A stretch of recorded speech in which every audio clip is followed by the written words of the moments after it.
આજે deep લર્નિંગને medicine સાથે જોડનાર વિશ્વાસપાત્ર વ્યક્તિ જોડાઈ રહી છે, જેમનું નામ છે ડોક્ટર હિમાંશુ કે ગજેરા, જેઓ કોમ્પ્યુટર એન્જિનિયરિંગના એક પ્રતિષ્ઠિત અને પુરસ્કાર વિજેતા સંશોધક છે. તેમણે પોતાની પીએચડી એસવીએનઆઈટી સુરતમાંથી પૂર્ણ કરી છે, જેમાં તેમની સંશોધન વિધિ સ્કિન લેઝન ક્લાસિફિકેશન પર કેન્દ્રિત રહી હતી અને જેમના પરિણામે ઘણી ઊંચી રેન્કિંગના જર્નલમાં પ્રકાશનો થયા છે.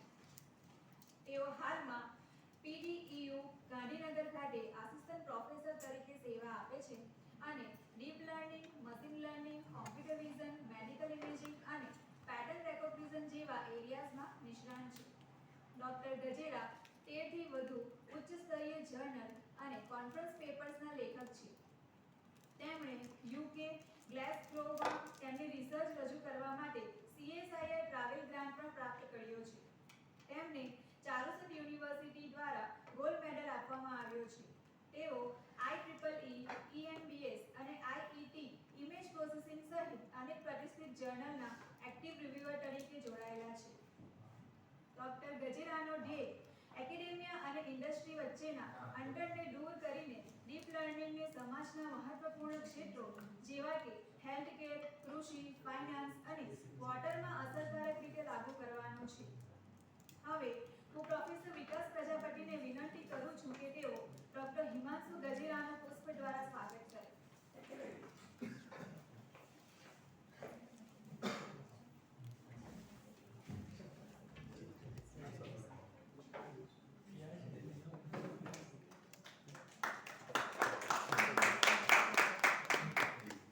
સર આજે મેડિકલ ઇમેજિંગમાં એઆઈના અમૂલ્ય યોગદાન પર પ્રકાશ પાડશે. Welcome sir.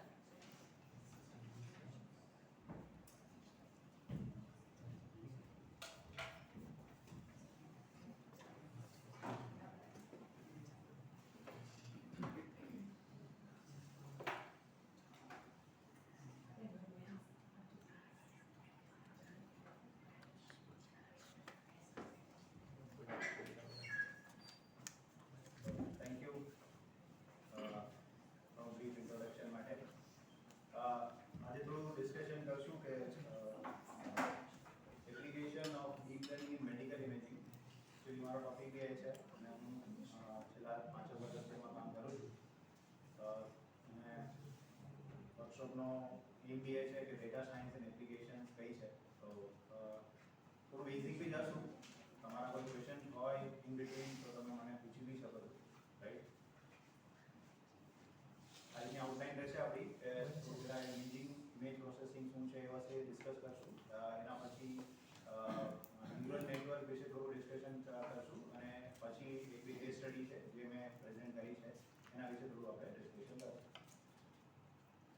So I would like to ask કે આ ઇમેજને તમે ઓળખી શકો છો? अभी कोई इमेज हमारी सामने आवे तो खबर पड़े कि आ શું છે. એટલે એમ ખબર પડે કે માઇક્રોસ્કોપિક ઇમેજ છે પણ અંદરમાં ખબર પડે કે આ શું છે. એટલે અહીંયા આપણને હ્યુમન લિમિટેશન્સ ખબર પડે કે આ જોઈને આપણને ખ્યાલ નથી આવતો. પણ આપણે આ ઇમેજને ઓળખી શકીએ ને કે આપણા મગજની અંદર વર્ષોથી આ ઇમેજ છપાઈ છે. એનો મતલબ કે મારા મગજમાં આની પેટર્ન ખબર છે. जनरली डीप लर्निंग ये રીતે કામ કરે છે ને વારંવાર એક ને એક પેટર્ન છે આપણે એને કહેતા રહીએ તો એ યાદ રાખી લઈએ કે ભાઈ હા આ છે એ સરદાર વલ્લભભાઈ પટેલ છે, આ છે એ એપીજે અબ્દુલ કલામ છે. હવે ઘણી વખત આપણે એવું થાય કે આની વચ્ચે તો હું આ રીતે ડોટ મૂકી દઉં ને તો બી મને ખબર પડી કે આ ઇમેજ આની છે. અહીંયા વચ્ચે સરદાર વલ્લભભાઈ પટેલની ઇમેજ ઉપર હું એક બ્લેક ડોટ મૂકી દઉં તો બી મને ખબર પડી કે આ સરદાર વલ્લભભાઈ પટેલ છે. એવું કેમ થાય? આખી ઇમેજ તો મને ખબર જ છે કે આ સરદાર વલ્લભભાઈ પટેલની છે પણ હું વચ્ચે ડોટ મૂકી દઉં ને તો બી મારું મગજ એમ કે આ છે સરદાર વલ્લભભાઈ પટેલ. એનો મતલબ કે બાકી ઇમેજ તો ખરી એટલે હા મતલબ થોડોક પોર્શન મારા મગજમાં એવી કોઈ પેટર્ન છે કે કદાચ મને અડધી કે 10% બી પેટર્ન આપું ને એ ઇમેજની તો બી મને ખબર પડી જાય કે આ ઇમેજ છે. અને આ સેમ વસ્તુ આપણે આર્ટિફિશિયલ ઇન્ટેલિજન્સમાં કરીએ. કોઈ મોટી વાત નથી. આપણે પણ આરામથી આને એપ્લાય કરી શકીએ. આ બેઝિક ફંડામેન્ટલ જો મને ખબર પડી જાય મારે એક્ચ્યુઅલી કરવાનું શું છે એમાંથી થોડું ઇમ્પોર્ટન્ટ ઇન્ફોર્મેશન કે જે સૌથી મહત્વની માહિતી છે મારે કોઈને કોઈ જગ્યાએ સ્ટોર કરવાની છે. તો હેલ્થકેરની અંદર ઘણા બધા ઇશ્યુ છે, આપને ખબર છે. હેલ્થકેરની અંદર અત્યારે ઇવન ઇન્ડિયામાં તો બહુ જરૂર છે આ વસ્તુની, કેમ કે ઇનફ ડૉક્ટર મળવા બી મુશ્કેલ હોઈ શકે છે અહીંયા તો એમાં આપણે ઘણી બધું કોન્ટ્રીબ્યુશન કરી શકીએ છીએ. જેમ કે ડાયગ્નોસિસ એક્યુરેસી મારે વધારવી. આપણે ખબર જ છે કે આપણે 5-6 ડૉક્ટર મળીને પછી ડિસિઝન લેતા હોઈએ કે હવે શું કરવું. એનો મતલબ કે આપણને બી ભરોસો નથી ડૉક્ટર ઉપર કે આ બરોબર આગળ જશે કે કેમ. અને ઘણી વખત આપણે કંઈ ડૉક્ટર પણ 50 રિપોર્ટ કરીને બી ડિસિઝન નથી આપી શકતા કે ભાઈ શું એકચ્યુઅલી તમને પ્રોબ્લેમ છે. ઇમ્પ્રુવિંગ એફિશિયન્સી, માનો કે ઇમેજ સેગમેન્ટેશન કે રિપોર્ટ જનરેશન કરવું, એફિશિયન્સી તમારે ઇમ્પ્રૂવ કરવી હોય તો ત્યાં તમને ડેટા સાયન્સ ડીપ લર્નિંગ કામ આવી શકે. પર્સનલાઇઝ મેડિસિન, આ બહુ મહત્વની વસ્તુ છે અત્યારે. કેમ કે આપણને ખબર છે કે કોઈ નાની મોટી તકલીફ હોય તો આપણે 50 ડૉક્ટરની દવા લઈએ, પણ ડૉક્ટર બી એક્સપેરિમેન્ટ જ કરે છે અને જનરલી એનું નામ બી પ્રેક્ટિસ જ છે. એ લોકો પરફેક્શન ક્યારેય નથી કહેતા હું પરફેક્ટ ડૉક્ટર છું, કે હું પ્રેક્ટિસ કરું છું. એનો મતલબ કે એ બી હજી શીખે છે. તો અહીંયા બી આપણે ઘણું બધું કોન્ટ્રીબ્યુટ કરી શકીએ. Handling complex data. હવે મેડિકલ ડેટા છે ને એકદમ કોમ્પ્લેક્સ છે, આપની ખ્યાલ છે બરાબર. જે પેલી ઇમેજ જોઈ આપણે એ ખબર ના પડે, તો એના માટે આપણે ડીપ લર્નિંગ યુઝ કરી શકીએ. અને like supporting unserved area like AI system connected high quality dimension tool limited access of specialist. જ્યાં સ્પેશિયાલિસ્ટની માનો કે જરૂર છે અને ત્યાં નથી, ત્યાં આપણે AI નો ઉપયોગ કરી શકીએ. આટલી બધી જગ્યાએ મેડિકલ ઇમેજિંગમાં AI કામ આવી શકે. માનો કે કમ્પ્યુટરાઇઝ ટેકનોલોજી છે, માઇક્રોસ્કોપિક ઇમેજ છે, એક્સરે છે, જેમાં કોવિડમાં આપણે બધાએ અનુભવ્યું. એક્સરેની ઘણી બધી ઇમ્પોર્ટન્સ જોઈએ આપણે. જેમ ઇલેક્ટ્રોનિક પેટર્ન છે, પ્રિસિઝન, માનો કે બ્રેઇનની ઇમેજ છે, ઓપ્ટિકલ્સ ઇમેજીસ છે, અલ્ટ્રાસાઉન્ડ ઇમેજ છે, મેગ્નેટિક રિઝોનન્સ જેને MRI આપણે કહીએ છીએ. અથવા તો ઘણી હવે તો ટેકનોલોજી થોડી આગળ છે તો આપણે કેમેરા ઇમેજને પણ ડીપ લર્નિંગ થી ટ્રેન કરાવીને ડિસિઝન લઈ શકીએ છીએ. જેમાં એક્ચ્યુઅલી મારું કામ છે ડર્મોસ્કોપિક ઇમેજ જેને આપણે કહીએ. તો આ બધી જગ્યાએ આપણે ઇમેજમાં ડેટા સાયન્સનો યુઝ કરી અને કોઈની કોઈ માહિતી ભેગી કરવાની હોય અને એના આધારે પછી જેમ ડોક્ટર ડિસિઝન લે છે. એક્ચ્યુઅલી ઘણી વખત હું કોઈ ડોક્ટરને શરૂઆતમાં મળ્યો તો આ બધી માટે, તો એ લોકો એમ કહે કે ભાઈ જો તમે કરવા માંગશો તો અમારું શું થશે. That's the biggest question. પણ હવે આપણે એને કન્વિન્સ કરવા પડે કે અમે તમારું રિપ્લેસમેન્ટ નથી કરવાના, અમે તમને હેલ્પ જ કરવાના છીએ. જો તમે આટલા ટાઈમથી આ વર્કઆઉટ કરો છો તો એમાં અમે પ્લસ કોન્ટ્રીબ્યુટ કરશું કે તમે ઓટોમેટિઝેશનમાં જઈને ડિસિઝન લઈ લો, જેથી તમારું કામ હળવું થઈ જાય અને આપણે એને સારી રીતે સર્વ કરી શકીએ.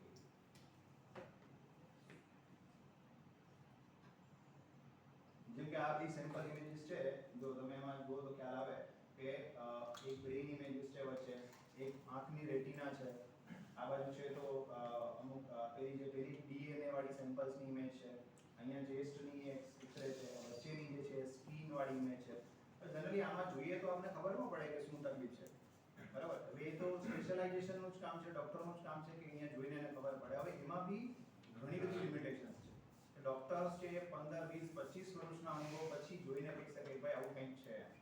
તો અહીંયા જો AI કન્ટ્રીબ્યુટ કરી શકે, ડેટા સાયન્સ આની અંદર ઘણું બધું કન્ટ્રીબ્યુટ કરી શકે, એના માટે ઘણો બધો સ્કોપ અત્યારે ઓપન છે મેડિકલ ઇમેજિંગમાં, ખાસ કરીને ઇન્ડિયામાં. કેમ કે જનરલી હજી આપણે એવા સેન્ટરો જોતા નથી કે જ્યાં AI બેઝ ડિસિઝન લેવાય. યુએસની અંદર તો ઘણી જગ્યાએ હવે ચાલુ થઈ ગયું છે, પણ ઇન્ડિયામાંનો સ્કોપ ખાસ એવો છે જેમાં આપણે કન્ટ્રીબ્યુટ કરી શકીએ. તો શું શું કરી શકાય એમ?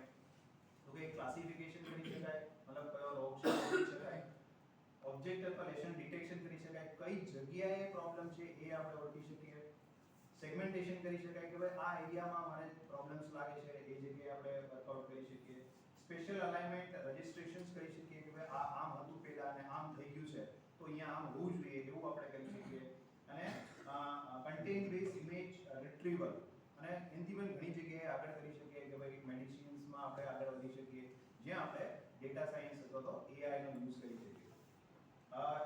પણ એમાં શું શું ઇશ્યુ આવી શકે તો કે અત્યારની જે સિસ્ટમ છે લેબરસ છે, મતલબ એમાં માણસોની ખાસ જરૂર પડે વધારે. માણસોની જરૂર પડવાની છે પણ ટ્રેન માણસો નથી. ઘણી વખત આપણે એમ થાય કે ભાઈ ડોક્ટરે તો ઘણું સારું કીધું હતું પણ જે પેલા ડાયરીવાળા હતા એને બધું બગાડ્યું. તો એ પ્રોબ્લેમ્સ આપણે ફેસ કરીએ છીએ. ટાઈમ કન્ઝ્યુમિંગ છે, માનો કે કેન્સરમાં હું કામ કરું છું તો કેન્સરમાં ખબર પડે કે બાયોપ્સી કરવા માટે 3-4 દિવસનો ટાઈમ લાગી જાય. એના પછી રિપોર્ટ્સ આવે, ડૉક્ટર જોવે, પછી ડિસિઝન લે કે ઓકે હવે મને આમાં ખબર નથી પડતી, હવે તો બીજી જગ્યાએ જાઓ. then again 3 days, so it's time consuming. તો અહીંયા ઘણું બધું કોન્ટ્રીબ્યુટ થાય, એક્સપેન્સિવ છે. હમણાં જ મારા રિલેટિવમાં એક કેસ થયો તો મને ખબર પડી કે ભાઈ ઇટ્સ મતલબ ટ્રમેન્ડિયસ ખર્ચો થઈ જાય જેમાં તમારી હાથમાં કંઈ રહે નહીં અને રિક્વાયર્ડ સ્કિલ સુપરવિઝન. અને સ્કિલ સુપરવિઝન કેમ કે આ ક્રિટિકલ છે. હેલ્થકેર એક ટોપિક એવો છે જે ક્રિટિકલ છે, જેમાં હ્યુમન લાઈફ ઇન્વોલ્વ છે. એટલે જ આપણે ઘણી વખત એઆઈને એડ કરવા માટે ઘણો બધો વિચાર કરવો પડે. સોશિયલ મીડિયા નથી એમાં તમે ગમે તેમ એઆઈ કરીને આપી દો, પણ અહીંયા હેલ્થકેર માટે છે એટલે આપણે ક્રિટિકાલિટી બી જોવી પડે. મતલબ એવું કહેવાય કે ભાઈ 90% એક્યુરેસી છે તો બી ઇનફ નથી, એનાથી વધારે જોઈએ. કેડ સિસ્ટમની હિસ્ટ્રી જોઈએ. કેડ એટલે કે કોમ્પ્યુટર એડેડ ડાયગ્નોસિસ સિસ્ટમ આપણે બનાવવી પડે. તો એમાં ઘણા બધા રિસર્ચ થાય છે અત્યારે કોમ્પ્યુટર એડેડ ડાયગ્નોસિસ સિસ્ટમ, મતલબ ખાલી ડાયગ્નોસિસ નહીં પણ કોમ્પ્યુટરને એડ કરીને આપણે ડાયગ્નોસિસ કરી શકીએ. બહુ જૂનું છે, 1960 થી આ બધી વસ્તુ ચાલુ થઈ છે. અને કે 1919 માં ઘણું પછી મશીન લર્નિંગ અને પેટર્ન રિકોગ્નાઇઝેશન લાસ્ટ 15 વર્ષ થયા આ બધી સિસ્ટમ્સો છે એમાં ટ્રાન્સફર થઈ. મતલબ ડીપ લર્નિંગ, મશીન લર્નિંગ કોઈ નવો ટોપિક નથી. એની હિસ્ટ્રી 1950 થી છે. ઓલરેડી પેપર્સો હતા જ, પણ we don't have the like machine નહોતા આપણી પાસે એવા ટ્રેન કરેલા. પછી જેમ મશીનો આવતા ગયા એમ ટ્રેનિંગ વધતી ગઈ એમ આપણી પાસે રિસોર્સ વધતા ગયા એમ આપણી પાસે ઘણી બધી સ્કોપ છે વધતો. ML base computer added diagnosis system કામ કઈ રીતે કરે? માનો કે મારી પાસે બ્રેઇન ઇમેજ છે, એ બ્રેઇન ઇમેજને હું પહેલા પ્રોસેસિંગ કરું. હવે ઇમેજ એટલે શું છે? આપણે આજે જોઈએ છીએ ને એ બી એક ઇમેજ છે, પણ એ ઇન્ફાઇનાઇટ પિક્સલ વાળી ઇમેજ છે. મારી આંખથી હું જે જોઉં છું ને એ ઇન્ફાઇનાઇટ પિક્સલ છે. હવે એને મારે કોમ્પ્યુટરમાં સ્ટોર કરવી હોય ને તો મારે એને લિમિટેડ પિક્સલમાં કન્વર્ટ કરવી પડે. કેમેરો શું કરે? જે હું જોવે છે એને એક લિમિટેડ પિક્સલમાં કન્વર્ટ કરી દે. એટલે એને ડિજિટલ કન્વર્ટ કરે. આપણે એને ડિજિટલ નામ લિમિટેડ પિક્સલ્સ એટલે માનો કે 200 બાય 200 ની એક રેન્જ મેં આપી દીધી, મેટ્રિક્સ આપણે કહીએ તો 200 બાય 200 પિક્સલ્સ મેં મૂકી દીધા. હવે એ દરેક પિક્સલ્સની એક વેલ્યુ નક્કી કરી દીધી કે આ પિક્સલ 0 વેલ્યુ છે, આ પિક્સલ 215 છે, આ 255 છે. તો એમ કરીને મારી એક સ્ટ્રક્ચર બને જેને હું ઇમેજ કહું. એ ઇમેજ મેં કરી, હવે એનું પ્રી પ્રોસેસિંગ કરું, એમાં ઘણી બધી વસ્તુ કરી શકાય. પછી હું એનું સેગમેન્ટેશન કરું જ્યાં મારે જોવું છે. માનો કે મારું સ્કીન છે, મારા હાથ છે, મારા અહીંયા પ્રોબ્લેમ છે, તો હું આટલા એરિયામાં જ ઇન્ટરેસ્ટેડ હોઉં ને, આ બીજા જગ્યાએ મને કોઈ ઇશ્યુ નથી કે ભાઈ આ તો બરાબર છે, અહીંયા જ પ્રોબ્લેમ છે, તો અહીંયા હું મશીનને ફોકસ કરાવું. આટલામાંથી જ ભાઈ તું જો મશીન કે ભાઈ અહીંયાથી તું કંઈક નીકાળે કે જ્યાં પ્રોબ્લેમ છે, તો એને આપણે સેગમેન્ટેશન કહીએ. પછી એમાંથી ફીચર આપણે નીકાળીએ. ફીચરનો મતલબ શું થાય? આ સૌથી ઇમ્પોર્ટન્ટ વસ્તુ છે ડીપ લર્નિંગમાં. જ્યારે આ વસ્તુ ખબર પડી ગઈ કે how to extract the features, એ એનું કરિયર સારામાં સારી રીતે કરી છે. ફીચર્સ એટલે શું? માનો કે હમણાં આપણે સરદાર વલ્લભભાઈ પટેલની ઇમેજ જોઈ, તો આપણે કઈ રીતે એને ઓળખી શક્યા? સરદાર વલ્લભભાઈ પટેલને આપણે કઈ રીતે ઓળખી શક્યા? તો કે ભાઈ એનો કલર હતો, એનું ટેક્સચર હતું, એનો શેપ હતો, એના વાળ અલગ પ્રકારે હતા. તો આ જે અલગ અલગ વસ્તુ છે એને આપણે કહીએ ફીચર. એ જેટલા વધારે અને જેટલા રિલેવન્ટ, મતલબ જેટલા સંલગ્ન, એટલા મારા માટે કામના. તો એ હું અહીંયા એક્સટ્રેક્ટ કરું. પછી હું ફીચર રિડક્શન કરું. હવે ઘણી વખત 1000 ફીચર હું કાઢી લઉં, પણ હવે આ ફીચરની મારે જરૂર નથી. જેમ આપણે કીધું, હું કદાચ સરદાર વલ્લભભાઈ પટેલના મોઢા ઉપર બ્લેક સ્પોટ મૂકી દઉં ને, તો બી મને ખબર પડે કે આ ઇમેજ તો આની જ છે. તો મને ખબર પડે કે 1000 ફીચરની મારે જરૂર નથી. 10 ફીચર સારામાં સારા એક સિલેક્ટ કરવું તો મારું કામ થઈ જાય એમ છે. તો અહીંયા રિસર્ચ એરિયા હજી ઓપન છે આ બધામાં જ, કે અહીંયા હું કેટલા ફીચર લઉં, કઈ રીતે એક્સટ્રેક્ટ કરું, સેગમેન્ટેશન કઈ રીતે કરું, અને હું ઇમેજને કઈ રીતે હેન્ડલ કરું. ધેન પછી હું ક્લાસિફિકેશન કરું, પરફોર્મન્સ ઇવેલ્યુએશન કરું, અને પછી હું ઇન્ટરપ્રેટ કરું. જેમ અહીંયા રેડિયોલોજી જુએ છે કે ભાઈ આવું હોઈ શકે, એ મને ઓટોમેટિક કહી દેશે કે ભાઈ આવું હોઈ શકે છે, અહીંયા તકલીફ છે, અહીંયા આવું છે, અને રિપોર્ટ જનરેટ કરીને આપી દેશે. Now doctor come to the picture કે પછી મને મેડિસિન રિકમેન્ડેશન કરી છે. ઇવન કે મેડિસિન બી હવે ડીપ લર્નિંગ રિકમેન્ડેશન કરે છે, પણ એની ઉપર હજી આપણે ટ્રસ્ટ ના મૂકી શકીએ કેમ કે ઇટ્સ ટેક ટાઈમ. માનો કે આ ઇમેજ છે, બરોબર? ઉપરવાળી જે છે સ્કિન ઇમેજ છે, જેમાં મારું કામ છે. નીચેની જે ચેસ્ટ એક્સરે છે, અને એના પછી છે ને એ આંખની રેટિના છે. તો આપણે પેલા ખબર છે કે ઘણી વખત તો અમે ડિસ્કસ કરતા ત્યારે આપણે ખબર પડે અત્યારનું જે મેડિકલ ક્ષેત્ર છે ને, એમ આપણે એમ કહીએ કે મેડિકલ ક્ષેત્ર એકદમ ઉપર જતું, પણ ઘરે વાર જોઈએ તો એકદમ ડિગ્રેડ થઈ ગયું. પહેલા જે વડવાઓ હતા આપણા, એ આંખને જોઈને કહી દેતા હતા કે ભાઈ શું તકલીફ છે તમને. આમ ચાલતો હોય ને તો કહી દે કે આ પ્રોબ્લેમ છે. પછીનો ટાઈમ શું આવ્યો નાડી વહી આવ્યા, બરાબર, કે હવે હાથને જોઈને કહી દેવા માંડ્યા કે તમને શું પ્રોબ્લેમ છે. અને હવેનો ટાઈમ શું આવ્યો, રિપોર્ટ્સ આવી ગયા. 50 રિપોર્ટ કરાવો તો ખબર નથી પડી કે તમને શું પ્રોબ્લેમ છે. આપને દુખે છે, ડોક્ટર કે પણ આમાં તો કંઈ છે જ નહીં. ધેટ મીન્સ હવે ક્યાંક પ્રોબ્લેમ થઈ ગયો છે કે આ જે સિસ્ટમ આપણી હતી, બરાબર છે, ગૂગલ આમાં અત્યારે ખાસું એવું કામ કરે છે. આઈની રેટિના ઉપરથી લગભગ ડિસીઝ તમે પ્રેડિક્ટ કરી શકો. આઈની રેટિનામાં જે ફેરફારો થાય છે એનાથી તમે લગભગ ડિસીઝ પ્રેડિક્ટ કરી શકો કે શું પ્રોબ્લેમ હોઈ શકે. ગૂગલના મશીનો એમાં અત્યારે કામ કરે છે. તો નાઉ વી હેવ ધ ઓપોર્ચ્યુનિટી. આપણે એઝ અ રિસર્ચ જો તમે કરવા માંગતા હોય આ બાબતે તો ઘણી બધી ખાસી ઓપોર્ચ્યુનિટી આમાં મળી શકે છે. શા માટે ડીપ લર્નિંગ સુટેબલ છે મેડિકલ ઇમેજિંગમાં? તો કે ભાઈ લર્ન કેપેબિલિટી અને કોમ્પ્લેક્સ ફીચર. હવે અહીંયા છે ને કોમ્પ્લેક્સિટીની જરૂર પડે. બધા ડોક્ટર ના બની શકે, આપને બી ખબર. હવે આપણે બી ભરોસો નથી કરતા બીબીએસ ઉપર. આપણે બી એમડી પાસે જઈએ, સર્જન પાસે. શા માટે? કેમ કે ભાઈ આને ઘણું બધું ભણ્યો છે, આની પાસે નોલેજ છે. એ મશીન બી આ ભણી શકે છે જેને આપણે આર્ટિફિશિયલી બનાવી શકીએ. તો એ હેન્ડલિંગ લાર્જ ડેટા છે. હવે જેટલો વધારે એક્સપિરિયન્સ હોય ને એટલો વધારે આપણે એની ઉપર ભરોસો કરીએ ડોક્ટર ઉપર કે ભાઈ આ 50 વર્ષનો જૂનો ડોક્ટર 25 વર્ષ એની પાસે જાઓ, એને વધારે ખબર છે. સેમ અહીંયા હું જેટલો વધારે ડેટા આપીશ ને એટલું મારું મશીન વધારે ટ્રેન થઈ જશે. એની ઉપર આપણે ભરોસો કરી શકીએ.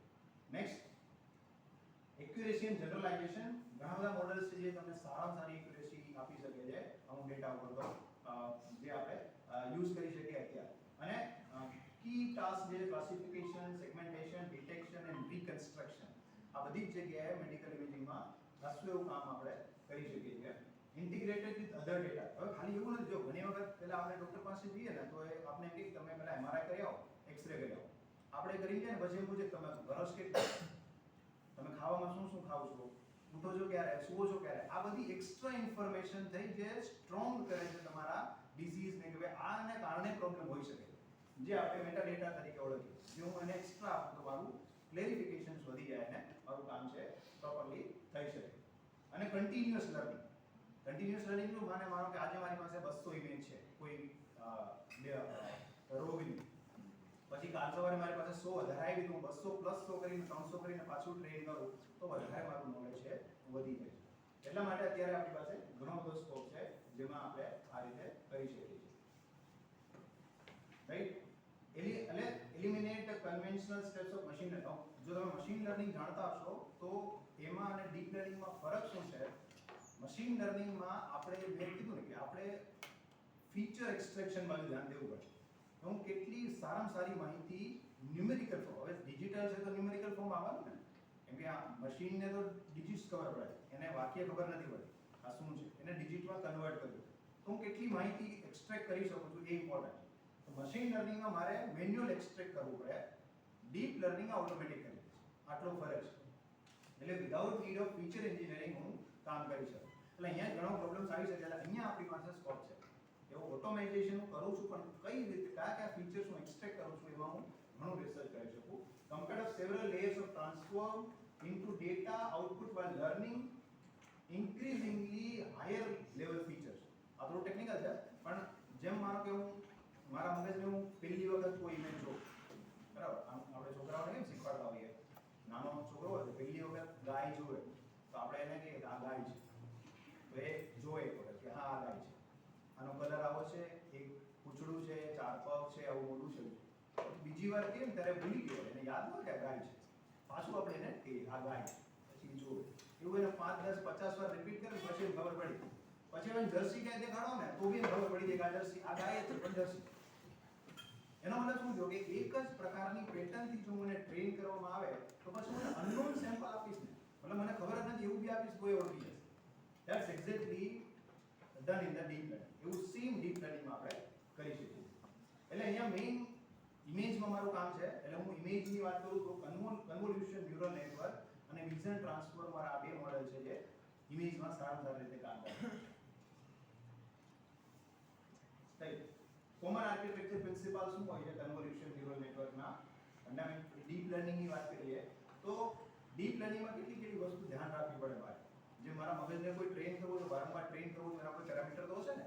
જેમાં ઘણી વખત આવી ચર્ચાનો વિષય છે કે ભાઈ હું યાદ રાખું છું બધું ક્યાં યાદ રહે છે.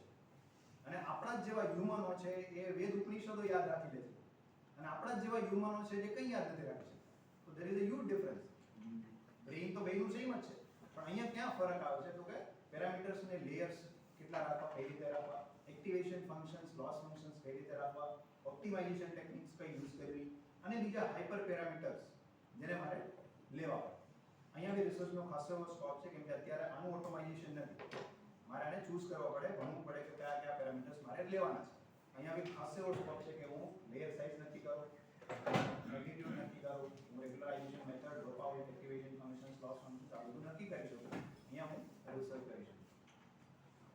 મેજર આર્કિટેક્ચર્સ જોઈએ તો ઘણા બધા આર્કિટેક્ચર્સો જે છે અત્યારે કામ છે, જેમાં જે વેરિએશન ઓટો એન્કોડર છે, ડીપ ડીપ નેટવર્ક છે, જનરેટિવ એડવર્ઝલ નેટવર્ક છે, જે આપણે નામ સાંભળાવી હશે ને આપણે એનો યુઝ બી ઘણી વખત કરતા હોઈશું.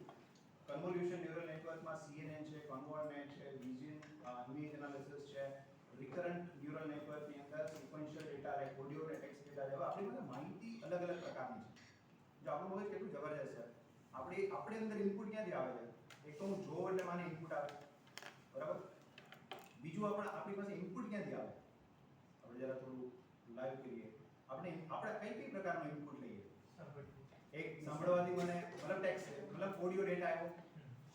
એક જોવાથી મારો ઇમેજ વિડિયો ડેટા આવ્યો. શ્વાસથી મારો નોઝલથી એવો જે એક ડેટા આવ્યો. ટચથી સ્પર્શથી ડેટા આવ્યો. મતલબ આ બધા પ્રકારના ઇનપુટ્સ આવ્યા. તો મારું મગજ કેટલું પાવરફુલ હશે કે જે આ બધા જ અલગ અલગ પ્રકારના ડેટા છે.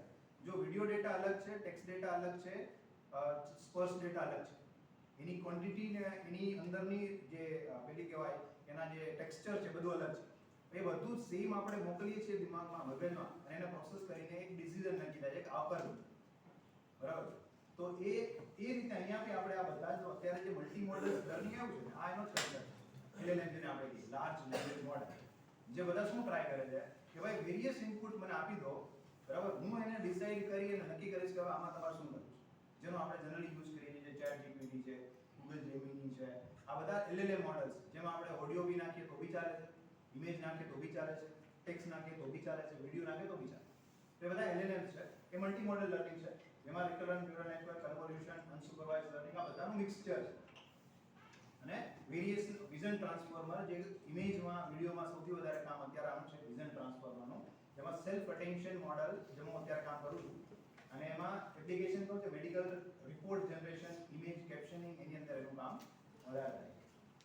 સિમ્પલ કન્વોલ્યુશન ન્યુરલ નેટવર્ક કઈ રીતે કામ કરે, જો કદાચ આપણે ટેકનિકલ ખબર હોય તો જ્યાં ગ્રીડ જેવું સ્ટ્રક્ચર હોય, મતલબ 2D કે 3D સ્ટ્રક્ચર હોય ને ત્યાં હું CNN વાપરી શકું. એટલે મારે કોઈ એવું કામ છે કે જ્યાં 2D મને મળે છે, 3D મને મળે છે, અથવા તો NDV મળે છે, ત્યાં હું કન્વોલ્યુશન ન્યુરલ નેટવર્ક વાપરી શકું. હવે ઇમેજ છે, આપણે ખબર છે 2D છે, અથવા તો 3D ઇમેજ બી છે, અને ભાઈ ગ્રીડ લાઈક સ્ટ્રક્ચર છે, તો ત્યાં હું CNN યુઝ કરી શકું, મને વાંધો ન આવે. કેમ કે ઇમેજ આપણી પાસે બે પ્રકારની હોય છે, એક તો કલર ઇમેજ હોય છે, અને એક RGB બ્લેક એન્ડ વ્હાઇટ, અને ગ્રે સ્કેલ બી હોય છે. જનરલી અત્યારે બ્લેક એન્ડ વ્હાઇટ ને ગ્રે સ્કેલ ઉપર બહુ નથી કામ થતું, પણ RGB ઉપર કામ થાય છે. RGB કરતા બી અત્યારે CMYK ઇમેજ આવે છે, જેમાં 4 લેયર હોય છે. અત્યારે જે 3 છે ને RGB, જેમાં CMYK 4 પ્રકારના લેયર હોય છે. એની ઇમેજ વધારે ક્લિયરિટી વાળી હોય છે. 4K જેને આપણે કહીએ ને 4K ઇમેજ વિડિયોઝ જેના એમાં સારી ક્લિયરિટી આવે આપણને, એ બધું આપણે પ્રોસેસ કરી શકીએ. અને ઘણી બધી એપ્લિકેશન્સ છે જેમાં આપણે ઇમેજ ડેટા, વિડિયો ડેટા અને કરી શકીએ. સો CNNs are among the deep learning of first success story.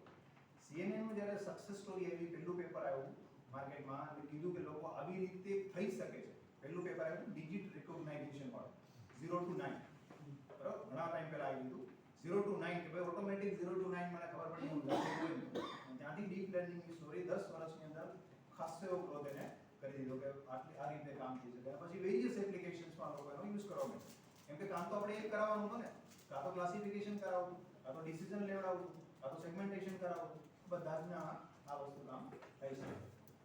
થોડું ફાસ્ટ ફોરવર્ડમાં શું આપણે આમાં કેટલા લેયર્સ હોય છે ડીપ લર્નિંગમાં.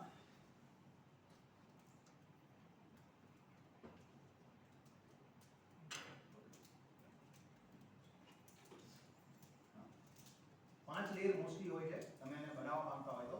એક તો કન્વોલ્યુશન લેયર હોય. કન્વોલ્યુશન લેયર શું કરે છે, એક પ્રકારનું મેથેમેટિકલ ઇક્વેશન છે, જેમાં તમે જે ડેટા છે એને મલ્ટીપ્લાય કરીને નક્કી કરો છો. એના પછી એક પૂલિંગ લેયર આવે છે, જે ડેટા માનો કે વધારે સાઈઝનો છે, હવે મારે એને ઓછી સાઈઝનો કરવો છે તો પૂલિંગ લેયર આવે છે. એના પછી ફુલી કનેક્ટેડ લેયર, અને પછી હિડન લેયરની હું ડિસિઝન લઉં છું કે આ શું હોઈ શકે. જેને યુઝ કર્યું છે એને વધારે આઈડિયા હશે કે કઈ રીતે કામ થાય છે. CNN માં સેમ જ છે બરાબર. કોઈ આમાં રોકેટ સાયન્સ નથી. એકદમ સિમ્પલ છે પણ થોડું મેથેમેટિકલ ડેટાની જરૂર પડે બસ. એક ઇમેજ છે મારી પાસે, હવે એક બાજુમાં છે ને એ મારું કર્નલ છે, એ ફિલ્ટર છે. એટલે હવે એ ફિલ્ટરનું કામ શું છે કે ભાઈ મારે જે જોઈએ છે ને એ મને કરી આપે છે. મારો કે આ જે ઇમેજ છે બાજુમાં ફિલ્ટર છે મેં નક્કી કર્યું કે ભાઈ મારે છે ને ખાલી એ જ જોઈએ છે. આટલી એજમાંથી જે ફીચરો ને એ મારે જોઈએ છે. તો હું એક ફિલ્ટર મૂકીશ જે મને એજ આપશે. બીજું ફિલ્ટર મૂકીશ જે મને ખાલી કલર આપશે. ત્રીજું ફિલ્ટર મૂકીશ જે મને ટેક્સચર આપશે. એમાં હું 500 ફિલ્ટર મૂકી દઈશ. જે બી આપણે બનાવવાની જરૂર નથી, ઓટોમેટિક જ આવે છે પણ આપણે બનાવી શકીએ. અને એનું ખાલી મલ્ટીપ્લિકેશન કરીશ, ખાલી matrix multiplication, element by element multiplication કરીશ અને મને એક વેલ્યુ મળશે. અને હું એ ફિલ્ટરને છે ને આ રીતે ટ્રાન્સફોર્મ કરીશ ઇમેજ બાય. હવે અહીંયા મારો કે મારી ઇમેજ છે 5x5 ની, મારું ફિલ્ટર છે 3x3 ની. 3x3 ને હું ઉપરથી ટ્રાન્સફર કરતો જઈશ અને હું લેયર બાય લેયર એક આ બાજુ હટાવતો જઈશ. વળી પાછું નીચે આવે એક એવી રીતે મને અહીંયા મળશે 3x3 મેટ્રિક્સ, જે મારું લર્નિંગ છે. એ મલ્ટીપલ લેયર્સ હું મૂકી દઈશ સાથે, જે મારું નેટવર્ક બને. બરાબર. આ કન્વોલ્યુશન લેયર જો ખાલી કન્વોલ્યુશન થી કામ ન ચાલે તો એના માટે મારે શું કરવું પડે? અમારો કે 3D છે, 3D માં કેમ કામ થાય? આ 2D નું આપણે જો 3D માં માનો કે 32x32 અને 3 વાળી એક છે, માનો કે RGB છે. તો 3 એટલે RGB 32x32 ની મારી એક ઇમેજ છે જેમાં એક R કલર છે, એક G કલર છે ને એક D કલર છે.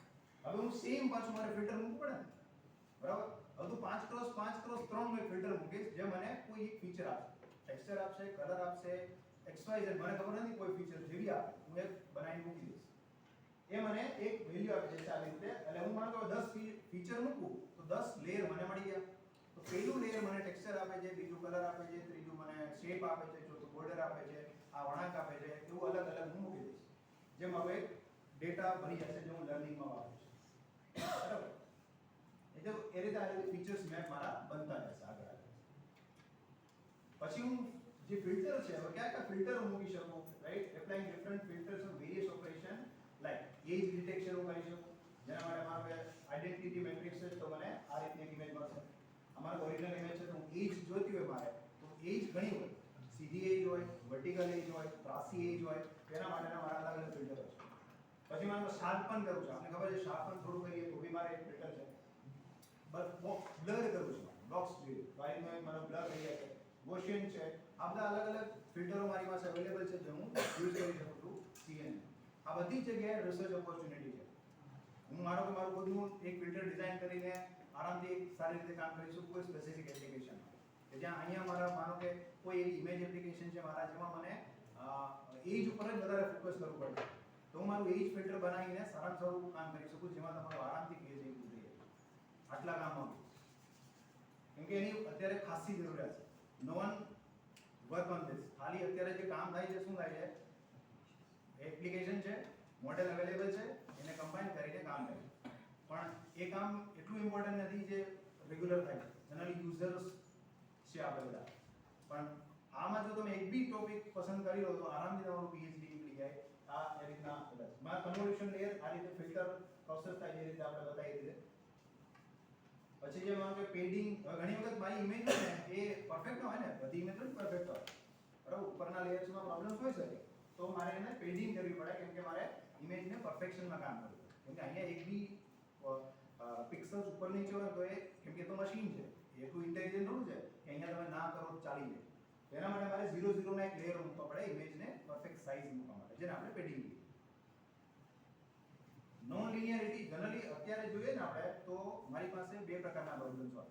એક લિનિયર પ્રોબ્લેમ હોય જે સિમ્પલ સોલ્વ થઈ શકે. જેમ કે મારી પાસે બે પ્રકારની ઇમેજ છે, બરાબર? અહીંયા મારી પાસે એક ઇમેજ છે જેનો આપણે કે ડોગ છે. અહીંયા મારી પાસે એક ઇમેજ છે જેને આપણે કે કેટ છે. તો ડોગ અને કેટના ફીચર્સ એકદમ અલગ છે. તો હું એને લિનિયરલી સોલ્વ કરી શકું. મતલબ વચ્ચે એક લાઈન ચેન્જ કરું તો મને તરત ખબર પડે કે આ ડોગ છે ને આ કેટ છે. બરાબર? એ એકદમ સિમ્પલ પ્રોબ્લેમ છે જેને આપણે કોન્વેક્સ થી સોલ્વ કરી શકીએ. પણ અત્યારના મોટાભાગના પ્રોબ્લેમ્સ છે ખાસ કરીને મેડિકલ ઇમેજિંગ અને એગ્રીકલ્ચર વાળા જે નોન લિનિયર છે. મતલબ નોન લિનિયર મતલબ શું છે કે આ ડેટા છે ને આવી રીતે ડિસ્ટ્રીબ્યુટ ન હોય. આવો ડેટા અહીંયા ક્યાંક આવી રીતે આવો ડેટા. તો આને તમે કઈ રીતે ક્લાસિફાય? અહીંયા એક્ચ્યુઅલી રિસર્ચની જરૂર પડે.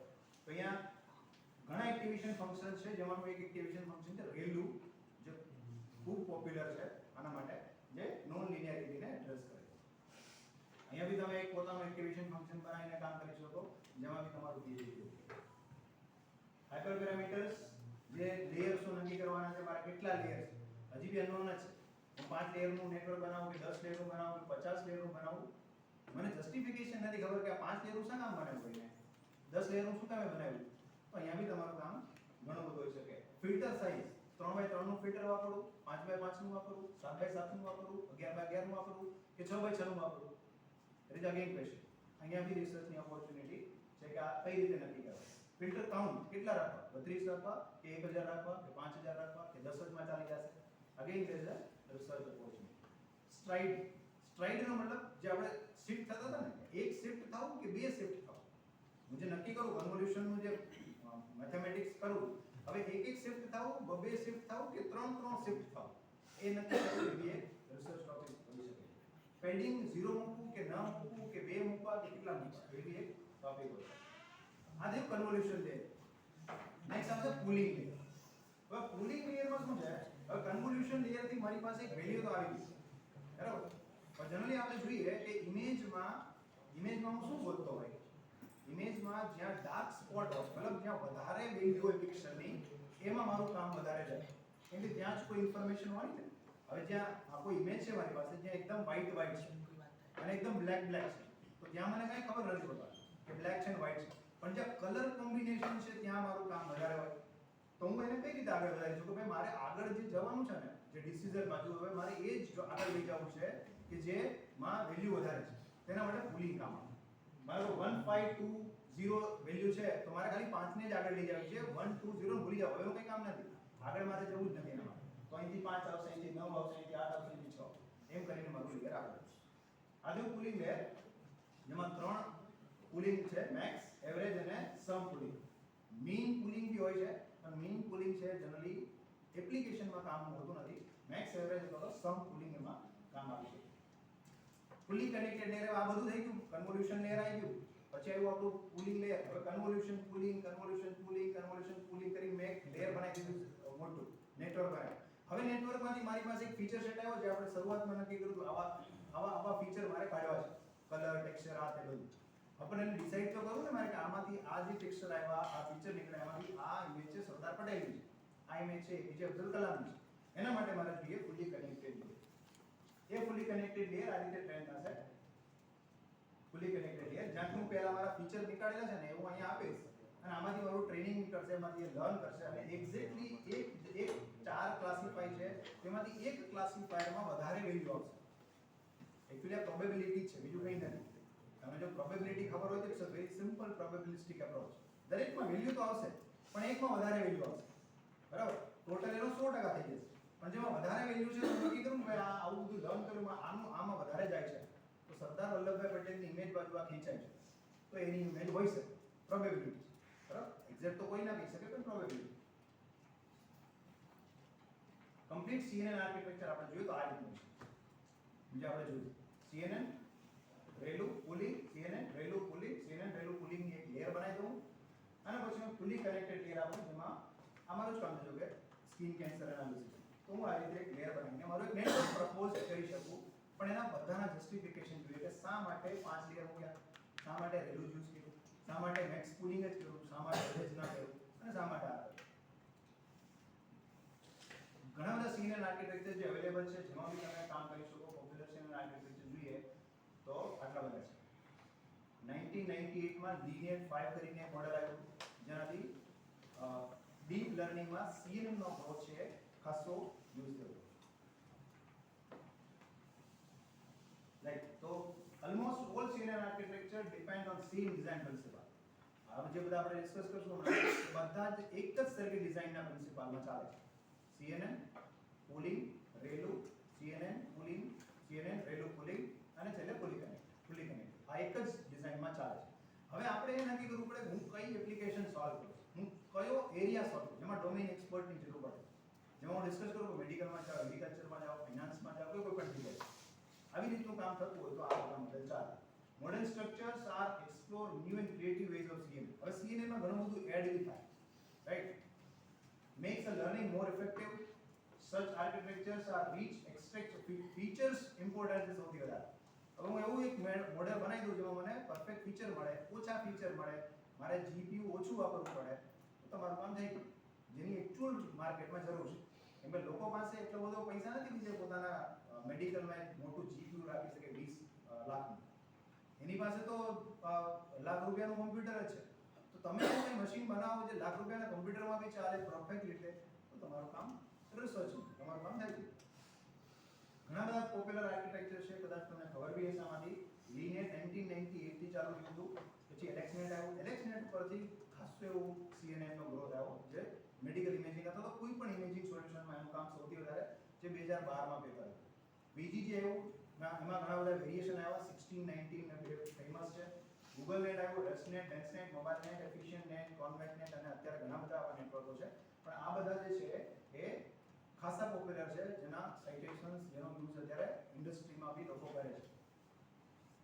ઇલેક્શનેટ આર્કિટેક્ચર કેવું હતું? સિમ્પલ જે આપણે આર્કિટેક્ચર હતું એવું જ હતું, બરાબર. એમાં કંઈ મોટો જોજો ફરક નહોતો, પણ એમાં કેવું હતું, જો પેલી ઇમેજ છે એમાં 227x227 ની ઇમેજ લીધી એને CNN આપ્યું, 11x11 નો ફિલ્ટર નક્કી કર્યો, બરાબર. સ્લાઇડ ફોર્મા આપ્યો અને 96 કર્નલ આપ્યો, એટલે 96 ફિલ્ટર આપ્યો. એ કરીને એને 56x56x96 નું એક બનાવી દીધું, જેને આપણે ટેન્સર કહેતા હોય. આને કહેવાય ટેન્સર, બરાબર. હવે અહીંયા બી તમારે જોવું પડે કે મારે આ જે કામ છે ને CPU માં થશે, GPU માં થશે કે TPU માં થશે. જેવી જેની જરૂરિયાત એ પ્રમાણે કામ કરે. અત્યારે મોડેલ એવા બી બને છે જેની રિક્વાયરમેન્ટ છે કે આ કામ CPU માં થઈ જાય. તો તમે ઇલેક્ટ્રિકલ સાથે કનેક્ટેડ હોય તો તમે અહીંયા કામ કરી શકો કે how this model can work on CPU also. કેમ કે આમાં GPU ની જરૂર પડે. આવડો મોટો ટેન્સર એક સાથે મલ્ટીપ્લાય ન થાય ને. મલ્ટીપ્લિકેશન છે ને સૌથી કોસ્ટલીએસ્ટ ઓપરેશન છે કમ્પ્યુટર સાયન્સ. તો મલ્ટીપ્લિકેશન ને જો તમે પ્લસમાં કન્વર્ટ કરી શકો તો બેટર. પ્લસ છે ને એ ચીપેસ્ટ ઓપરેશન છે મલ્ટીપ્લિકેશન કરતા. પણ આપને ખબર છે કે જો આને કન્વર્ટ કરવું સિમ્પલ જ છે. 2 into 3 કરું હું, બરાબર. એની જગ્યાએ હું 2 + 2 + 2 કરું. આન્સર તો સેમ જ રહેવાનો. એક મલ્ટીપ્લિકેશન પ્લસ બે પ્લસ બરાબર વાપરો. પણ આ હું કરી શકું છું આમાં, ધેટ્સ અ બેટર ઓપોર્ચ્યુનિટી. તો મલ્ટીપ્લિકેશન નીકળી જાય તો મારે GPU ની રિક્વાયરમેન્ટ નીકળી જાય. હું CPU માં બી કામ કરી શકું, એટલું જ ફાસ્ટ થઈ શકે. એ રીતે એને શું કર્યું, કન્વોલ્યુશન લેયર્સ ની લેયર મૂકી દીધા. છેલ્લે એને જે કાઢ્યા 9216 ફિલ્ટર ફીચર્સ નીકાળ્યા. એક ઇમેજમાં જે 227x227 ની હતી એમાંથી એને 9216 ફીચર નીકાળ્યા. એને ફુલી કનેક્ટેડ લેયરમાં આપ્યા, રાઈટ. અને છેલ્લે એને 1000 ક્લાસિફિકેશન કર્યા. અત્યારે બધા જે મોડેલ છે ને એ બધા જ છે એ ઇમેજનેટ ડેટા સેટ ઉપર ટ્રેન થયેલા છે. ઇમેજનેટ ડેટા સેટમાં 1000 ક્લાસ છે. ખૂબ ઇમેજીસ છે, એમાં 1000 અલગ અલગ પ્રકારના ક્લાસ છે, જેમાં કાર, મોટર, પ્લેન આવા બધા ક્લાસ છે. તો દરેક પ્રકારનું ટ્રાન્સફર લર્નિંગ જે તમે વર્ડ સાંભળ્યો હોય, એ ટ્રાન્સફર લર્નિંગ નો મતલબ છે કે એ અહીંયા ટ્રેન થઈને તમે એનો યુઝ કરો. એટલે આ ઇલેક્શનેટ આર્કિટેક્ચર હતું જ્યાંથી CNN નો ખાસો એવો ગ્રોથ જોવા મળ્યો. VGG આર્કિટેક્ચરે શું વિચાર્યું કે ભાઈ આ રીતે કરવાની જગ્યાએ છે ને કાસ્કેડેડ મોડેલ બનાવો. કાસ્કેડેડ મોડેલ એટલે શું કે ભાઈ હું એક મોટી ઇમેજ લઉં, પછી ધીમે ધીમે કરતા મને નાની બનાવતો જાઉં અને છેલ્લે મને એક ફીચર સેટ મળી જાય જેથી હું ક્લાસિફાઈ કરી શકું.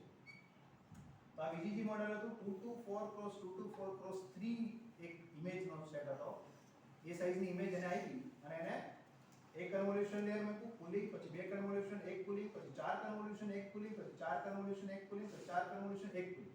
છેલ્લે મળી 7x7x512. એને ફ્લેટ કર્યો. હવે અહીંયા તમારી પાસે તમારે નોલેજ જોઈએ વેક્ટર અને મેટ્રિક્સનું. જો તમને વેક્ટર અને મેટ્રિક્સના નોલેજમાં ખબર પડતી હોય તો તમે અહીંયા ઘણું બધું કોન્ટ્રીબ્યુશન કરી શકો. એને ફ્લેટન કરી દીધી, મતલબ મેટ્રિક્સ ને વેક્ટર બનાવી દીધો બસ. પછી એને ફુલી કનેક્ટેડમાં લેયરમાં ગયા અને ક્લાસિફાઈ કર્યું. આ સિમ્પલ આર્કિટેક્ચરથી ખૂબ મોટા પ્રોબ્લેમ્સો સોલ્વ થયા છે, રાઈટ. આના સિવાય ઘણા બધા મોબાઈલ નેટ છે, એફિશિયન્ટ નેટ છે, જેને અલગ જે પ્રોબ્લેમ્સો આવતા હતા એનું સોલ્યુશન લેવા માટે લોકોએ અલગ મોડેલ યુઝ કર્યા. So different way to use a CNN. Training from scratch, મતલબ અગર તમે ટ્રેનિંગ કરવા માંગતા હો તો સ્ક્રેચ થી ને ટ્રેનિંગ કરાવો, બરાબર. સિમ્પલ જેમાં આપણે કીધું ટ્રાન્સફર લર્નિંગ નો યુઝ કરો. પણ ટ્રાન્સફર લર્નિંગ એટલે શું કે ભાઈ તમે માનો કે ઇમેજમાં કામ કરો છો, તો ઇમેજમાં તમે મેડિકલ ઇમેજ લો કે એગ્રીકલ્ચર ઇમેજ લો, તમારે ફીચર ક્યાં કાઢવા પડે? Colour, texture, right, border, right, triangle, આ બધા ટેક્સચર, આ બધું જોઈએ તો મેડિકલ ઇમેજમાં બી એ સેમ ફીચર નીકળવાના છે, એગ્રીકલ્ચરની ઇમેજમાં બી સેમ ફીચર નીકળવાના છે. તો લોકોએ શું આઈડિયા લગાવ્યો કે ભાઈ આપણી પાસે જે સૌથી વધારે ડેટા છે ને એનું નોલેજ આપણે યુઝ કરીએ. જેમ આપણે કહીએ કે ભાઈ ખુદ એક્સપિરિયન્સ કરવાની જગ્યાએ બીજાના એક્સપિરિયન્સથી શીખવામાં આપણો ટાઈમ બચે. સેમ કન્સેપ્ટ છે ટ્રાન્સફર લર્નિંગ, કે જે બીજાએ ભણેલું છે ને એને હું પહેલા યુઝ કરી લઉં અને પછી મારું એમાં એડ કરીને થોડું ટ્રેનિંગ આપી પછી મારું કામ પતે. That's the transfer learning, very simple. અને using of self pre train CNN features, right? આ બધા આર્કિટેક્ચર્સો અત્યારે કામ કરે છે, લોકો આની અંદર ઘણું બધું કામ થાય છે, right? Training from scratch, high accurate, require large scale data set, મશીનની જરૂર પડે, ડેટા સેટની જરૂર પડે. ટ્રાન્સફર લર્નિંગ છે તો ઓછા ડેટા સેટમાં બી ચાલે, right? Require less data and fewer computational resources, જેનો યુઝ અત્યારે ઘણી થાય. કેસ સ્ટડીની વાત કરું તો જેમાં મારું કામ છે, રાઈટ? આ પેલું પેપર મેં પબ્લિશ કર્યું skin cancer classification using CNN માં. સ્કિનનો એક ઇમેજ છે. હવે ઘણી વખત એટલે કે સ્કિનમાં તો શું હોય, પણ ઇટ્સ અ વેરી ઇન્ડિયામાં જે લોકો એટલું બધું છે નહીં, કેમ કે અહીંયા આપણે ટેવાઈ ગયા છે. ઘણી વખત આપણે ખબર આ મને ભણ્યા પછી ખબર પડી કે આપણા થોડા નાના ડાઘ હોય તો આપણે એને અવોઇડ જ કરીએ તો ચાલે, પણ એ મે બી કન્વર્ટ થઈ શકે ફ્યુચર ઇન ધ કેન્સર. તો હવે આપણે એટલો પ્રોબ્લેમ એટલે નથી થતો કે આપણે અહીંયા પેલા સમતલ એન્વાયરમેન્ટમાં રહીએ છીએ, ઠંડી ગરમી ઓકે છે, પણ ઓસ્ટ્રેલિયા જાઓ તો ત્યાં અચાનક જ ઠંડી પડે, અચાનક જ ગરમી પડે તો ત્યાં યુવી રેઝને કારણે પ્રોબ્લેમ્સ છે અને સૌથી વધારે પ્રોબ્લેમ્સ એ લોકોને છે. પણ ઇન્ડિયા બી પાછળ નથી, રાઈટ? ઇન્ડિયામાં બી 5મા નંબરનું કેન્સર છે. હવે ધીમે ધીમે બી ચાલે છે. લોકોની પેલી અવેરનેસને કારણે જ આ બધી ઇશ્યુ થાય છે. હવે મેં શું કર્યું માં કે ભાઈ બાઉન્ડ્રી લોકલાઇઝેશન કરું, પછી એક CNN આર્કિટેક્ચરથી ફીચર એક્સટ્રેક્ટ કર્યા અને ક્લાસિફાય. Very simple, right? પણ એ સારી જગ્યાએ પબ્લિશ થયું. કઈ રીતે કર્યું હતું એ ડિટેલ તમે કહો. માનો કે ઓરિજિનલ ઇમેજ હતી. હવે પ્રોબ્લેમ એ હતો કે ઉપરની જે ઇમેજ છે ને વચ્ચેનો જે બ્લેક સ્પોટ છે ને ત્યાં જ મારે ફીચર કાઢવાના છે, કેમ કે ત્યાં જ ઇન્ફોર્મેશન છે કે આ શું હોઈ શકે. મારું કામ હતું કે કયા પ્રકારનું કેન્સર છે. આવો જે સ્પોટ છે કોઈ શરીરમાં ક્યાંક સ્પોટ છે તમારો બ્લેક, તો કયા પ્રકારનું કેન્સર હોઈ શકે, અથવા તો કેન્સર હોઈ શકે કે ન બી હોઈ શકે. તો બાયોપ્સીનો જે ખર્ચો છે નીકળી ગયો. તો પેલું ઉપરની જે છે ને એ તો ઓરિજિનલ સ્કિન છે, ત્યાં તમારે ફીચર કાઢીને શું કરવાનું, ત્યાં તો કોઈ મતલબ નથી ને. તો પછી મેં શું કર્યું, બાઉન્ડ્રી લોકલાઇઝેશન એક અલ્ગોરિધમ એપ્લાય કર્યો, ડેવલપ કર્યો, જે એક બાઉન્ડિંગ બોક્સ આપશે તમને. ત્યાંથી મારું પછી મેં ક્રોપ કર્યું, મતલબ બાકીના ફીચર્સ છે મેં ક્રોપ કરી દીધા. હવે જે ઇમેજ છે એમાંથી જ મારે ફીચર્સ નીકાળવાના છે, right? So this is the things. આપણા રિઝલ્ટ્સ હતા 95 એક્યુરેસી છે, it's not enough in medical imaging. એવું નથી કે 95 તો સારું છે. સેમ સેકન્ડ સ્ટડી બી મેં એમાં જ એપ્લાય કરી, પણ એમાં મેં શું કર્યું કે જો પેલી ઇમેજ હતી ને ઇનપુટ ઇમેજ જોઈ, પણ પેલી ઇનપુટ ઇમેજ એમાં જે બધી બી સ્કિનના થોડા ડોટ્સ હતા સાઈડમાં. તો અહીંયા મેં થોડો અલ્ગોરિધમ બનાવ્યો કે જે એક્ઝેક્ટલી ત્યાં બ્લેક કરશે, જ્યાં મારો રાઉન્ડ છે ને એટલું જ મને આપે. સો ધેટ્સ અગેન ન્યુ કન્ટ્રીબ્યુશન કે તમે એમાં કામ કરી શકો. પછી સેમ જ છે, પછી ફીચર એક્સટ્રેક્શન છે, ક્લાસિફિકેશન છે અને ટુ ક્લાસીસ છે, પણ અહીંયા કન્ટ્રીબ્યુશન છે, રાઈટ? આ બી સારી જગ્યાએ હતું, મતલબ 20th ઇન્ટરનેશનલ કોન્ફરન્સમાં હતું. સેમ આ બધા એના હતા, એમાં 96 જેવી એક્યુરેસી એવી હતી. ડેન્સનેટ 2+201 MLP ક્લાસિફાયર યુઝ કર્યો હતો, પણ મારું કન્ટ્રીબ્યુશન હતું પ્રી પ્રોસેસિંગ. આ બધા અલગ અલગ રેગ્યુલેશન સ્ટડીઝ આપણે કરતા હોઈએ કે ભાઈ કયું મોડલ બેસ્ટ છે, કેમાં કામ સારું થાય છે, જેને આપણે આગળ ઇન્ટ્રોડ્યુસ કરી શકીએ, જેને મોડિફાય કરી શકીએ. સેમ એક કેસ સ્ટડી 3 જેનું વર્ક હતું મારું અહીંયા, એ બી સારી જર્નલમાં હતું.